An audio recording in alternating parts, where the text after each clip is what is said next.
You're good to go? Definitely. Excellent. Well, hello, everybody, and welcome to the Talk to Danielle podcast. I am your host, Danielle C. Baker. And before we get started today, make sure that you like, follow, and subscribe to whichever channel you're listening to or watching from. So, today, as you all know, because I always start off with this, I have an amazing guest coming on. I have Matt Poepsel. That's a wonderful person that works, I would say, is kind of a trailblazer in leadership. And I believe, if I'm not mistaken, he calls himself the godfather of leadership. I think is what it is. I just love his energy. So I'll just jump right in and introduce him. Mr. Matt Poepsel is on. Thank you so much for coming on. Thank you so much for having me, Danielle. I really appreciate it. That's good. Now, before we get started, can you tell us a little bit about yourself and how you got to where you are today?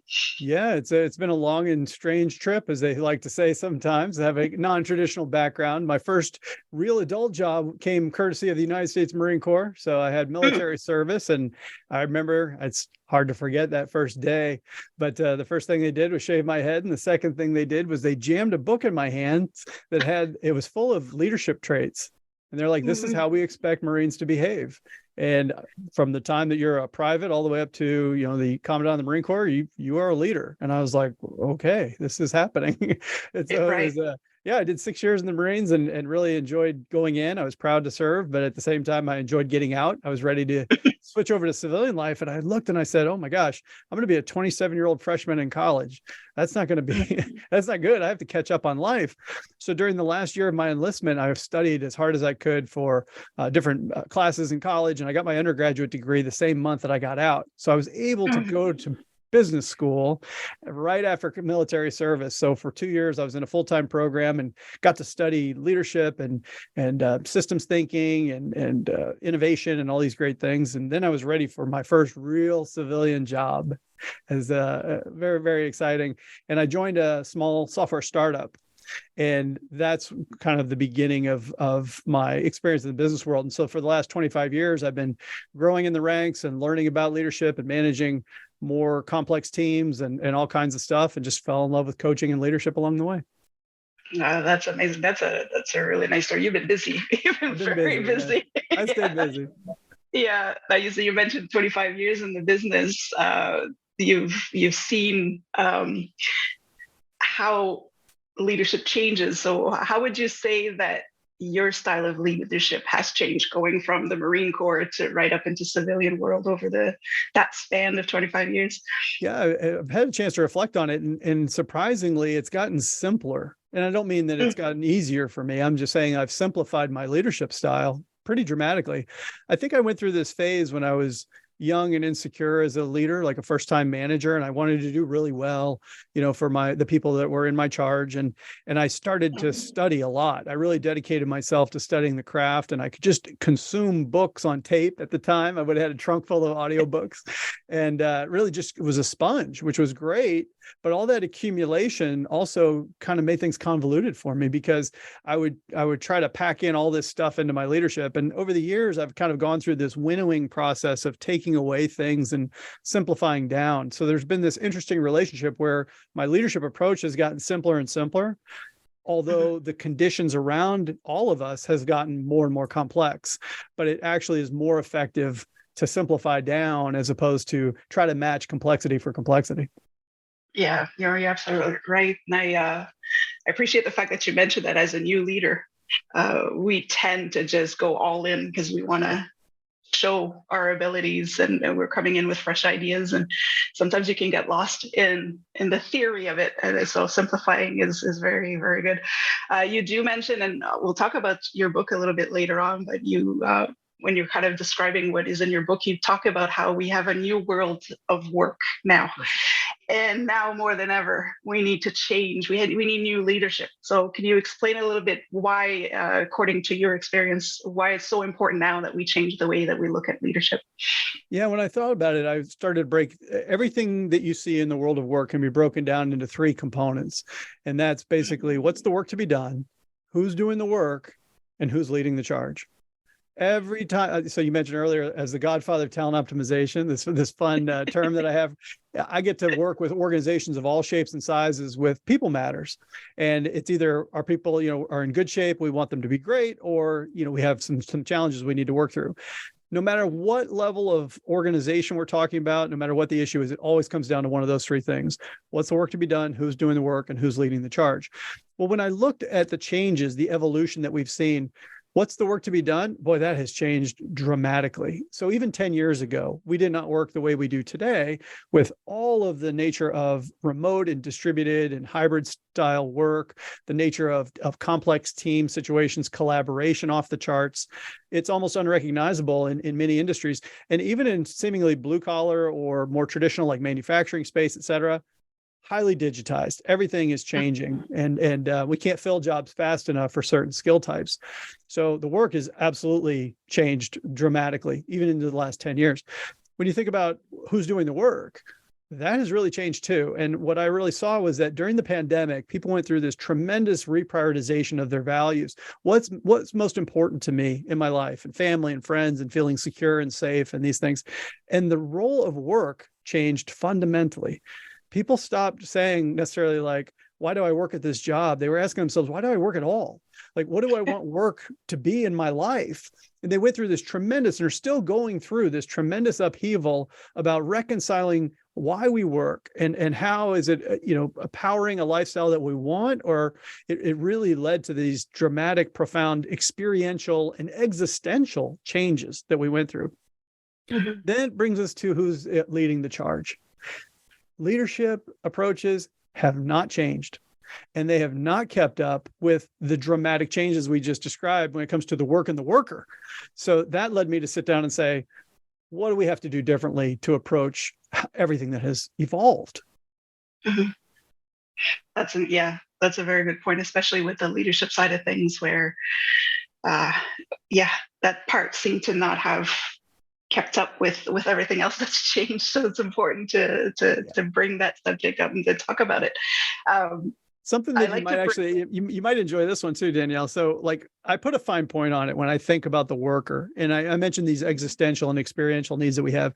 And what I found is that people today, more than ever, and I look to Gen Z, I love where Gen Z is leading us. I look to late stage millennials, they've been more vocal about it than ever. And I feel like it really broke down into what I call the 3 B's. I call them being, belonging, and something bigger than myself. This is what workers want. They want to be able to show up fully as themselves at work without hesitation. They want to have social ties with one another, their coworkers, and they want to be a part of something that has purpose and meaning for them in their lives. Ideally, work would check all 3 of these boxes. And in fact, I actually call the 3 B's the 3 killer B's, because when those needs don't get met, it kills our productivity and our performance and our happiness and our intent to stay. That's why I believe it's so critical for leadership to evolve, because we have to meet the needs, the new needs of our workers in this new world of work. Yeah. And to keep everybody, like you said, just keep them motivated to keep going, because now they're just like, well, if this doesn't suit me, I'll go elsewhere. So I think that's a good point. People really need to prevent them from suffering. This is the thing that I see. I look around, and what led me to get my PhD in psychology and to study coaching and leadership at the highest levels was because I saw people in pain. And I'm thinking, oh my gosh, with everything we know about how organizations work and human psychology, why are we sending people into work to have bad days?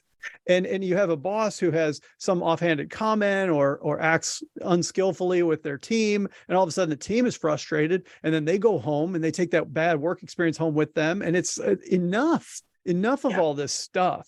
And so that's what really motivated me to go on this next phase of my own journey. Oh, that's amazing. That actually leads me into the question that I had about that. If there was a defining moment in your career, in your life, where you were just like, this is what I need to do. This is where I need to be. Is there one particular instance or a series that snowballed into it?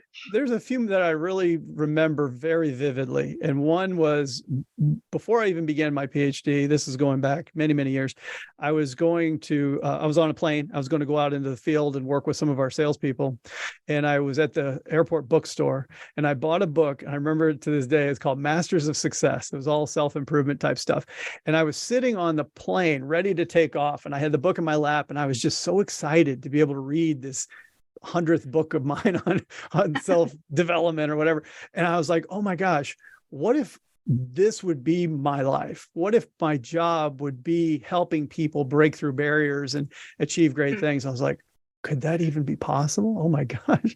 So that's what led me to get my PhD in psychology and think about like how I could actually build tools and ways to help people in that regard. But it was something even more personal later on that led me on my most recent journey. And that was going through that pandemic. Like I said, I hit a wall. Man, Danielle, I hit a wall like you read about.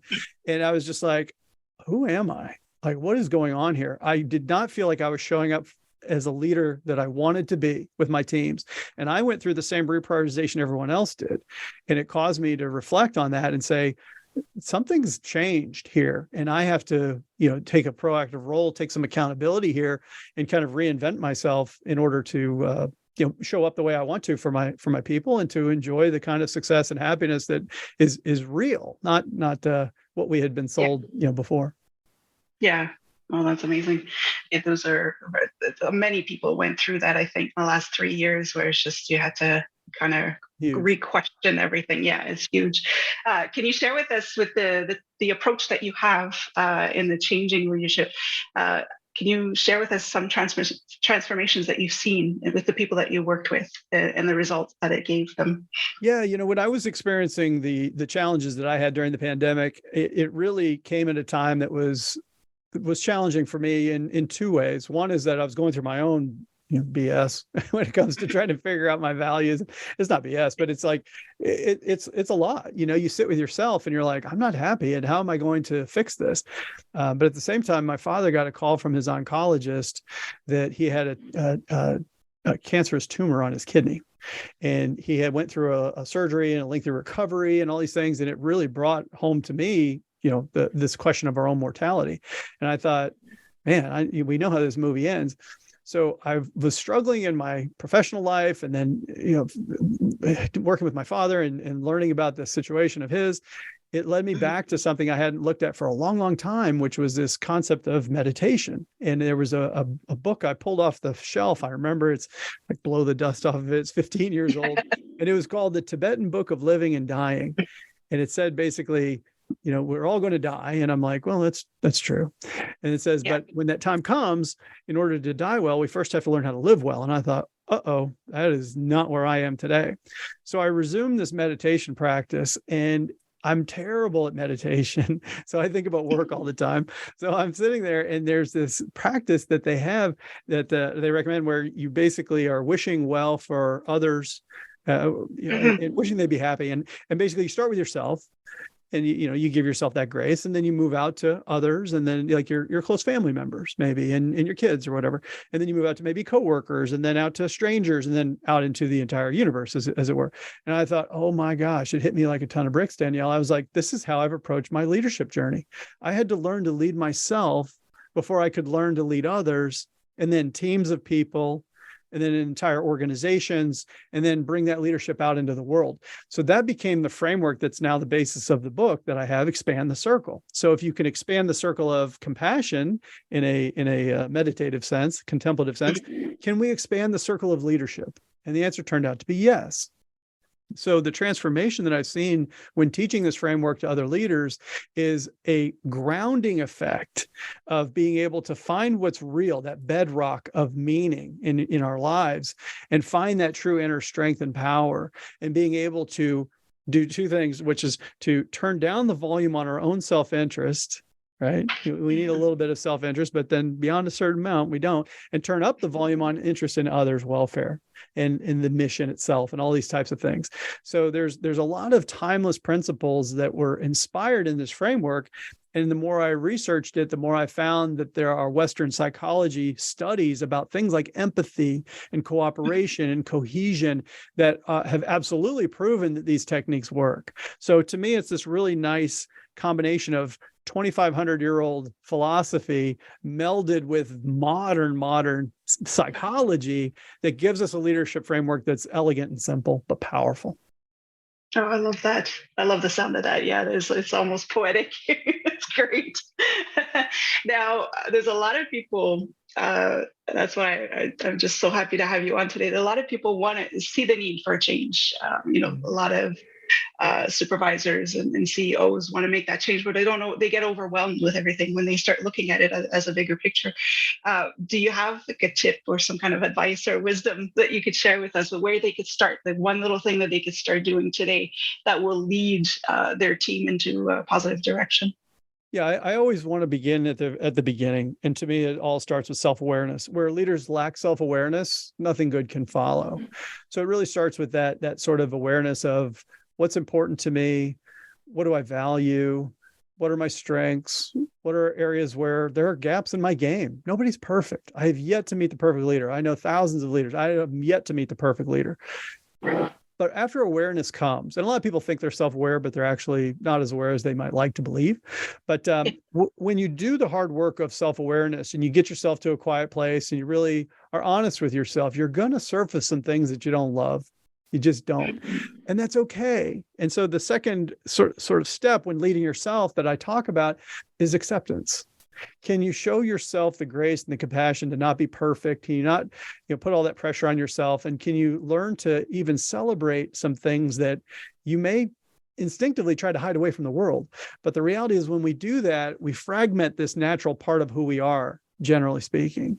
And so I feel like the very first, the hardest work that a leader has to do first is work on themselves. And unfortunately, when I work with leaders of all shapes and sizes and all types of organizations, that's where most leaders need to begin. They haven't done the hard work on themselves, yet they're in charge of hundreds of people who report to them. But it's a very brittle foundation, a very weak foundation if they haven't done that hard work on themselves. So that's where I Yeah. recommend beginning.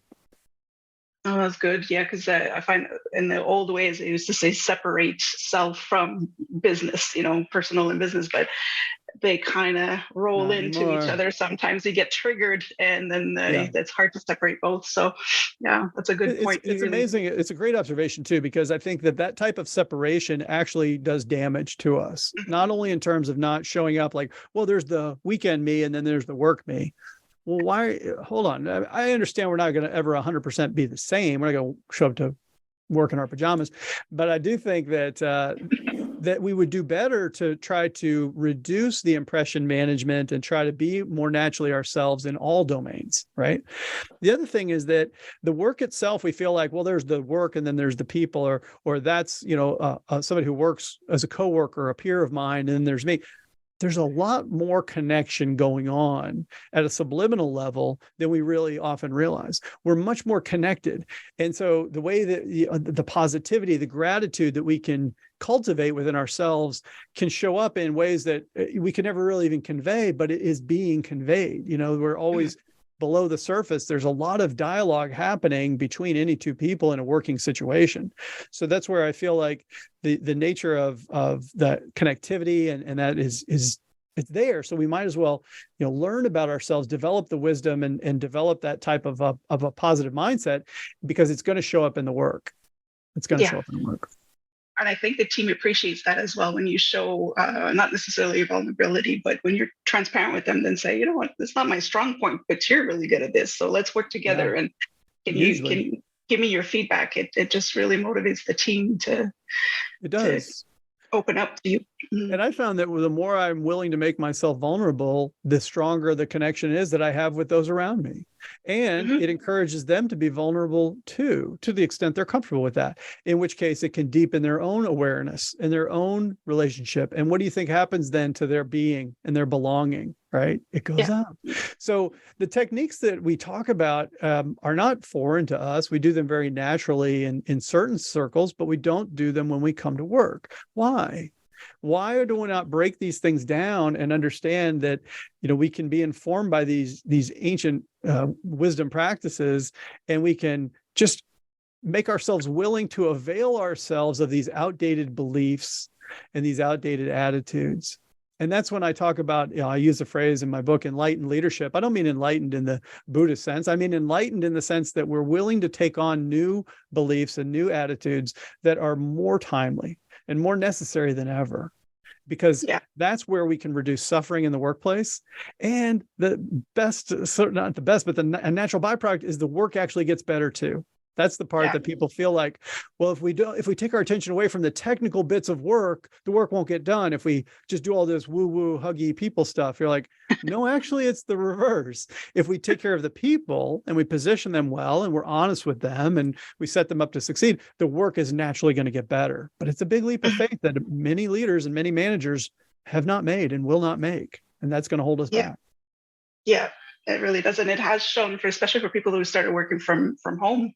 A lot of people were in the beginning worried that it would affect productivity, because now there's all these distractions. People wouldn't take their works, and the stats are there that it's actually quite the opposite.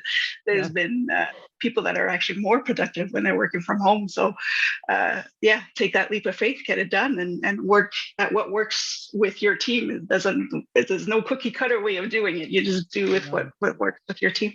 But it also highlights one of the most surprising findings that I had in my work. I saw this one nefarious thing show up time and again in the research that I was doing, and it's certainly in my personal experience, and that was fear. Fear destroys everything good in relationships and in organizations. And so when you think about like, oh, we're going to send our people home, well, what are they going to be doing all day? How's the work going to get done? Like, they're absolutely going to take advantage of the situation. You're like, that is all coming from a place of fear and smallness and sort of the darkness. But if you say, instead of the opposite of fear isn't courage, it's love. And so if we look at our people with the sort of loving kindness and the loving attention and say, boy, when you work from home, you're going to be able to put your kids on the bus. You're going to feel like, you're supported, like you can have a whole life and not just sort of have to sit in 45 minutes of traffic. You're going to show up that much better for not just your family, but for us here as well. And we're going to make some adjustments, and it's not going to be ideal in some ways, but you're going to be better for it. And you're going to have that much more capacity to give, not only to your work, because you're doing work you love, you just had this lifestyle situation that was kind of making it not so much fun to come to work. Like, when we respond with that, all of a sudden there's this compounding effect. So when we move from fear and that sort of me, and we go to we, and we start to, talk about looking at people, and love is a funny term to use in business, but I wish it weren't. Then all of a sudden, absolutely great things can and have happened.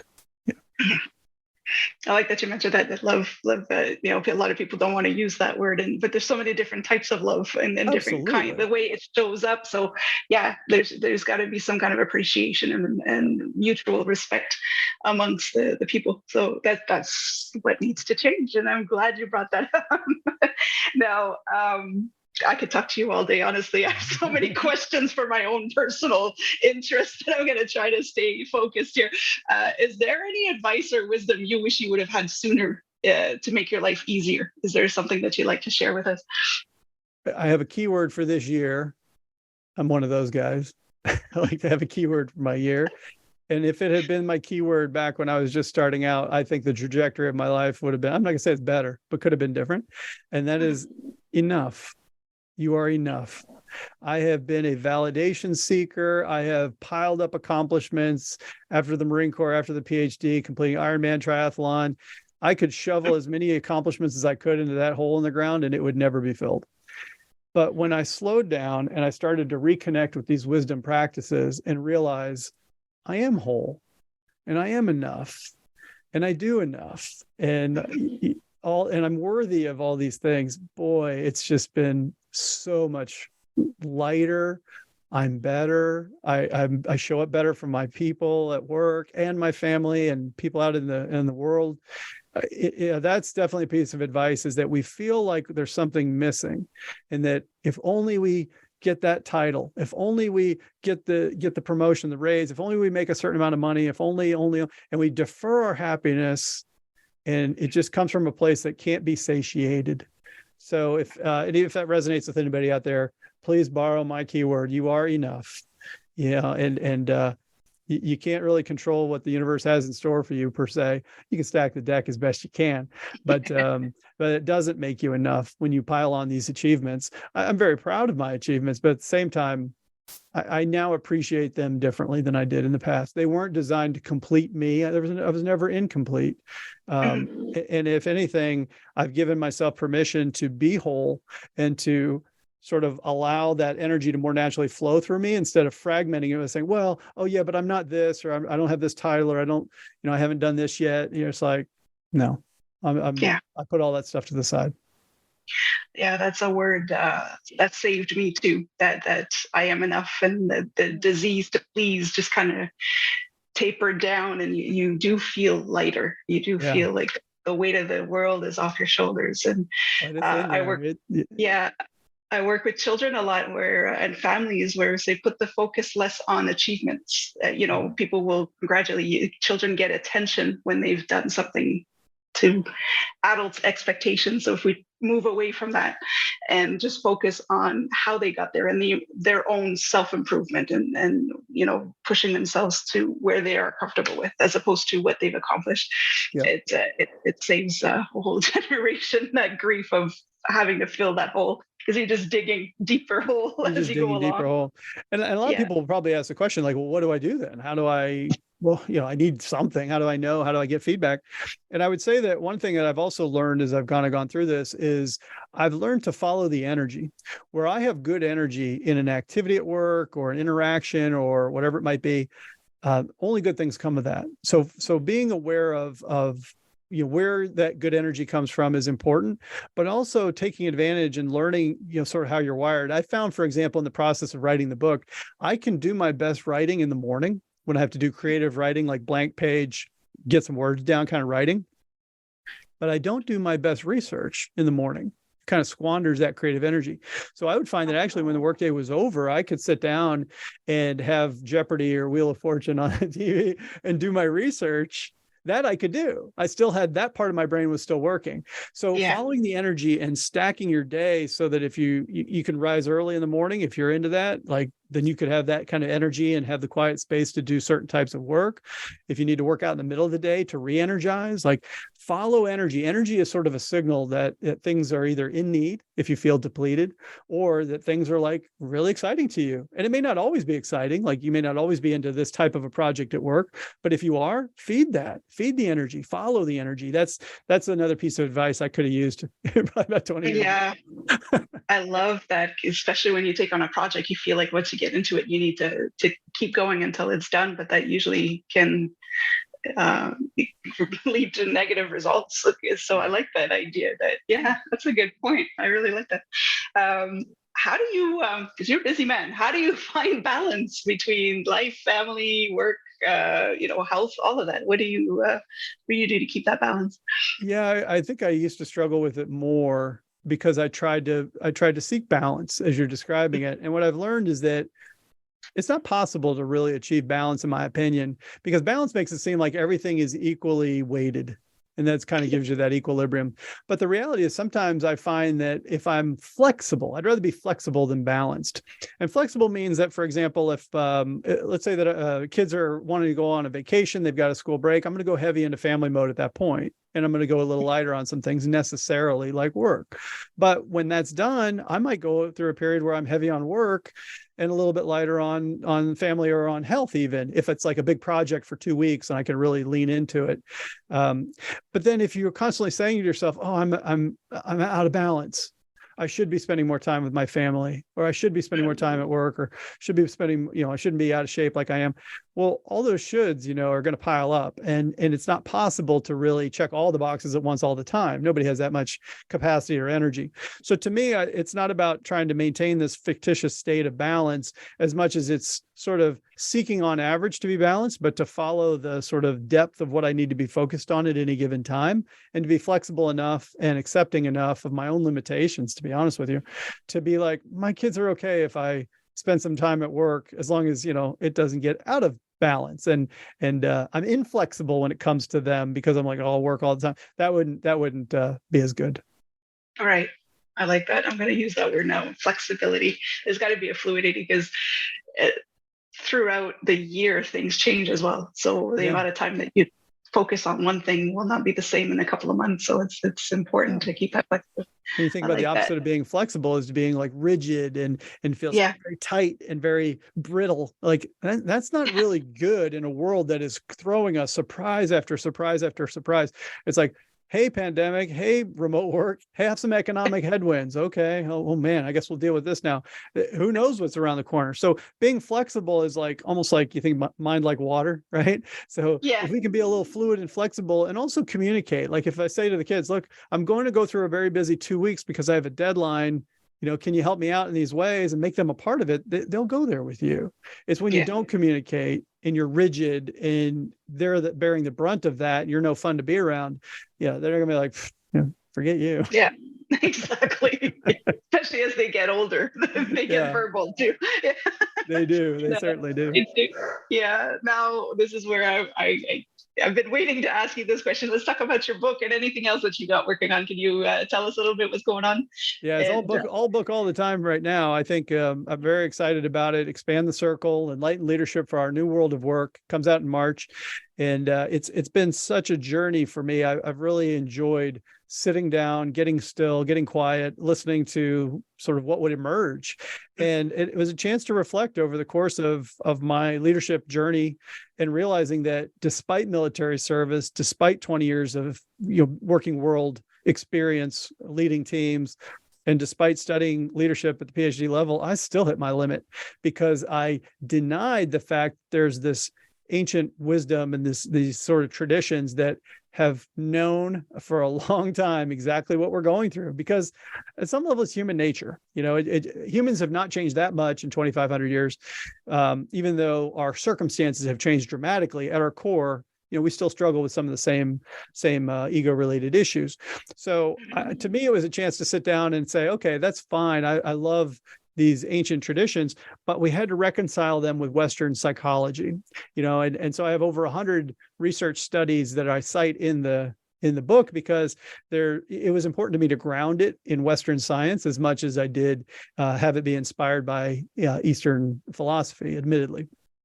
Yeah. So the book will come out, and I'm very excited to think that we have a chance to, I like to say, liberate leaders from these outdated beliefs that are keeping us really, chained to these poor practices and just creating suffering among our people. And the business results suffer too as a result. So no matter which one you're into, it's the better way of being in the world of work. That's amazing. I love it. I can't wait to see it. And that's definitely a book that needs to be in every business, in every home, in every school to get it, to get the movement started. That's amazing. So I expect it was absolutely one of my favorite things is that, admittedly, I do focus on the world of work a lot. And I talk about how to lead yourself in a work context, how to lead others, like one other person, could be a peer, could be a coworker, could be a direct report. How to lead your team, how to lead your organization. But when I get into how to lead in the world, I think this is an overlooked area where the experiences we have at work don't have to stay at work. They don't have to be confined there. You can bring leadership techniques home to your family. You can bring them into your community. I talk about society.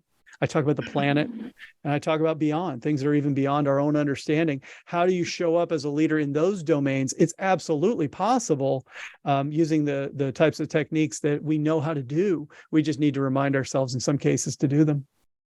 Yeah, and that's something that we need to approach now, because with this new world, we were talking about this with some clients that I'm working with, where every child now at some point in their life is going to be meeting people from across the world in that boardroom, whether it's virtual or in real person. There is that connection to the entire world. Now the world is open to everybody. You don't just stay in your district or your community, you're everywhere. So having to be able to transfer those skills into an international thing is important and needs to start somewhere. It's true. And I'm very hopeful when I look at the next generation of leaders, and they may be in grade school right now, let's say, the level of discourse that they have. They're very vocal about how they're feeling and what they want and expect, in a way that, I'm Gen X and we didn't have that. We just went to work and did what we were told. I think that's great. The level of inclusivity that they just naturally expect and are growing up with, their fluency with technology, all these things are great. but the deck is also stacked against them. The levels of anxiety in Gen Z are completely off the charts. And the nature of the challenges that they're facing right now with the outdated organizational mindset and some of what we're teaching them is going to lead them to have broken experiences when they need wholeness and whole experiences. So at the same time that I'm hopeful, I do recognize that we have to make a change. We have to evolve the way we approach our work. And definitely as leaders at every level, we have to approach the way, we have to change the way we approach our leadership for this to work. But I think there's so much going for the next generation. We have to help them though. We absolutely have to help them. Yeah, exactly. I love it. And that's a message that needs to be out there. So thank you so much for sharing that. And that book is going to be, going to do some great work for that in particular. Yeah. Now, before we go, like I said, I could talk to you all day. But before we wrap it up, I always ask this question to my guests. That's one of a personal question of mine, a promise that I made a little girl. What do you want to be when you grow up? I almost hope I never grow up. I'd actually like to be more childlike. I love watching children who have no fear of being judged or if they're going to be bad at trying something. First time they pick up a tennis racket, they don't care if they miss the tennis ball. Like there's no shame. Yeah. They're just, if they enjoy it, they do it. When they get tired of it, they throw it down and walk away. I want to be a kid when I grow up. I've been an adult from the time I was born, and I want to go back to that carefree sort of just let all that baggage go. And so I hope to be a child when I grow up. Oh, I love that. I want to be a child when I grow up. I love it. I forgot. I forgot at a young age how to be a child, and I'd like to be a child when I grow up. Yeah, I think that was part of our reality as Gen X is we had to grow up fast. So I love it. I love that. Yes, absolutely. Want to be a child when I grow up. Yeah, thank you so much for coming on, Matt. I just appreciate everything that you do. I love the work that you do. And before we go, can you kind of let us know how people can follow you if they want to work with you, if they want to update on your book that's coming out soon? Where can they follow you and how can they reach you? Absolutely. Appreciate it. Yeah, everything about me at mattpoepsel.com. And if you want to learn about the book specifically, mattpoepsel.com/circle. You'll have all the latest, including a lot of extras, and you can see if it's a good fit for your next leadership style. That's amazing. And I will add that to the description of this episode in the comments as well, so anybody can follow you. Thank you again so much for coming on and sharing your wisdom with us. It's a breath of fresh air to see that, people are seeing the importance of expanding your circle. And I really, really appreciate it. Thank you. Thank you, Danielle. I'm honored. Thank you so much for having me on the show. Excellent. For everybody watching, again, thank you so much. And don't forget to like, subscribe, and follow to whichever channel you're listening or watching from. And until next time, stay safe, stay awesome, and we'll talk soon.